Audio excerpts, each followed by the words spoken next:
back to Teen 1D, and in this video I'm going to be talking about whether or not you should get screened for type 1 diabetes.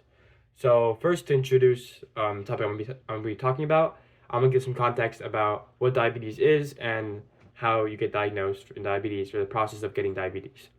So how you get diabetes is your body, pretty much, your immune system, starts attacking the insulin-producing beta cells in the pancreas, and because it recognizes it as like a foreign enemy or a virus. And scientists don't know why this happens or why it does this. It just does it for some reason. It might be because of a virus that entered your system or some other reason, but we're not, scientists aren't 100% sure about the main reason that causes this.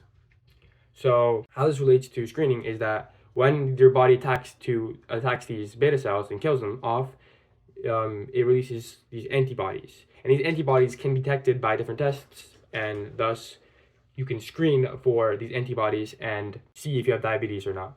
So I recommend getting screened if you have anybody in your family member that has diabetes, because there are clinical trials and tests you can do after getting the news that you have these antibodies that could delay diabetes and maybe even in the future prevent you from having diabetes. So I highly recommend getting one of these clinical tests if you have someone in your family, even if it's not your close family, like even if it's your uncle, aunt, cousin who has type 1 diabetes. I recommend getting screened by at least one of these screening methods I'm going to be talking about. And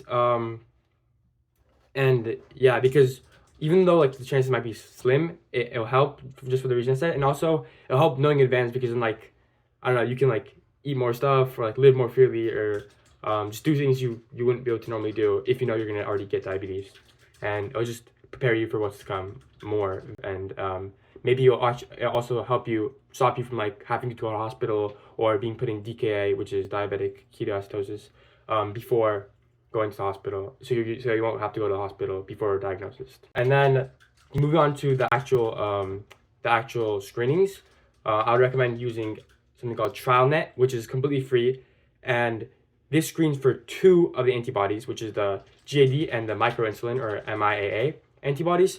And these are like the main antibodies, I guess, of people who have type 1 diabetes. And then if you show positive these two, they screen for the following two, which is, in total there's 4 antibodies that are released. So the following two, which is IA2 and ZNT8 antibodies, if you are positive to the first two. So I recommend doing this for the majority of people, because not only it's free for everybody, but also they screen for most antibodies. Most of the antibodies are common. However, if you have another family member like that's close with diabetes, I don't think this necessarily is enough.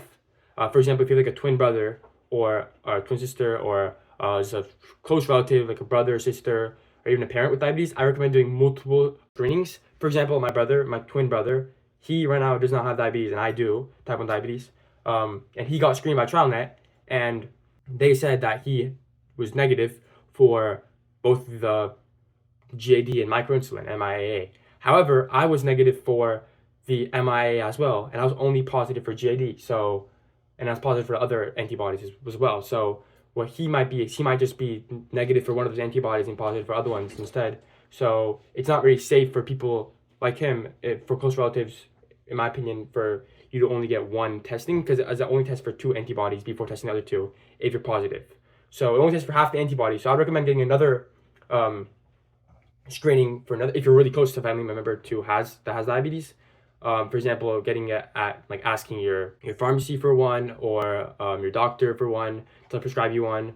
And especially if it's covered by insurance, I would just recommend doing it, because then you know for sure, and it'll really keep your mind off, like you'll be like 95% or 99%, whatever, sure, that you will not get type 1 diabetes, and you'll just put your mind at ease that you won't have it.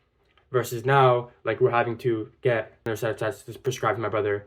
Now we're kind of like panicking that like he might still have it, because the odds are like 60% chance or 70% chance for a twin brother, for the other sibling, to have type 1 diabetes. So we're not panicking because he might have it still, even though we thought we were safe.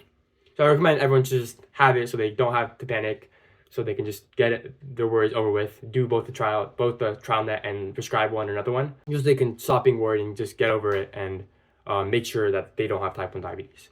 Also, another way you can do it is at-home kits. This might be easier for some people, especially if they live far away. They can go to lab, or they're like scared of going to lab or something, or drawing blood. They can do at-home kits. These might be expensive and sometimes aren't covered by insurance, so this depends on whether you want to do it or not, but it's worth looking into, in my opinion, and seeing if you want to get tested through these at-home kits. Also, you can get tested for these and screened for type 1 diabetes at hospitals, clinics, and other places from by doctors and by people that can test you. And these can test by you can either ask for 1 to 2 antibodies, or you can ask for all 4 of them. So if you don't want to do TrialNet, and if your insurance covers just going directly to a clinic or hospital, you can just do all 4 of the antibodies and just get it over with as well, and just go over GAD, IA, IA2, and ZNT8. So all 4 antibodies like at the same time. So yeah, I definitely recommend overall to just get screened if you have someone with type 1 diabetes. And if they're not a close family member, I recommend doing TrialNet for free. But if they're a close family member, I'll recommend doing TrialNet and another method of screening, just to make sure that you don't have type 1 diabetes and you just put your mind at ease. Or I recommend just going to the hospital clinic and requesting all 4 antibodies, just getting over with in general. So if you have a family member that's close to you with diabetes, or any family member that you know that has type 1 diabetes, this is what I recommend.